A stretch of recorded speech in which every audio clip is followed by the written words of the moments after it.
নবীজি সাল্লাল্লাহু আলাইহি সাল্লাম তিনি বলেছেন, যারা অহংকারী হবে তার জন্য জান্নাত পাওয়া বড় দুষ্কর হয়ে যাবে। তার জন্য জান্নাত হবে না, তার জন্য জান্নাত দুষ্কর হয়ে যাবে।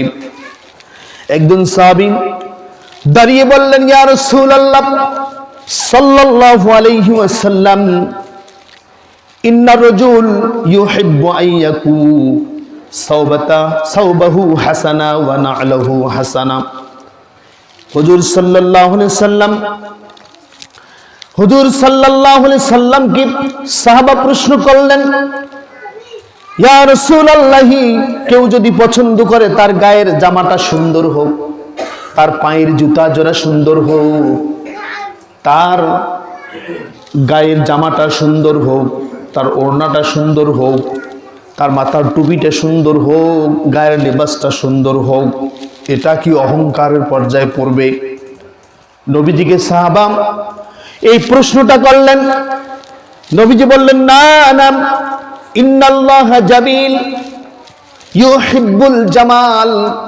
নবীজি বললেন, আল্লাহ নিজে হলো সুন্দর, তিনি সৌন্দর্যকে বড়ই ভালোবাসেন। বলেন সুবহানাল্লাহ। আর যে সুন্দর নিয়ে এভাবে চলাফেরা করবে, এটা অহংকারের পর্যায়ে পড়ে না, এটা কোনো অহংকার নয়। এই অহংকার হলো সেটাই, ইন্নাল কিবারা গামসুন নাসি ওয়া তারাল হক।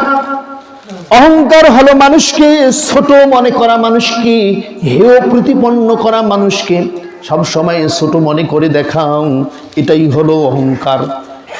আর অহংকার হলো আর একটা হচ্ছে সত্যকে জানার পরেও যে ব্যক্তি মানবে না, ওইটা হলো গ্রহণ না করলে অহংকারের পর্যায়ে পড়ে যাবে।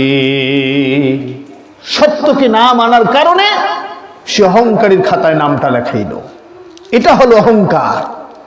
প্রিয় ভাই, এখন যদি আপনি সঠিকটা জেনেও শুধরে না যান, যেমন আমি আপনাদেরকে নামাজ সম্পর্কে সঠিক ধারণা দিচ্ছি, কিছু দিক নির্দেশনা দিচ্ছি যে এগুলো করা যাবে না, এগুলো করা যাবে, এগুলো যদি আপনি না মানেন, যে সঠিকটা জানার পরে যদি আপনি না মানেন, তাহলে আপনি হয়ে গেলেন মুতাকাব্বির।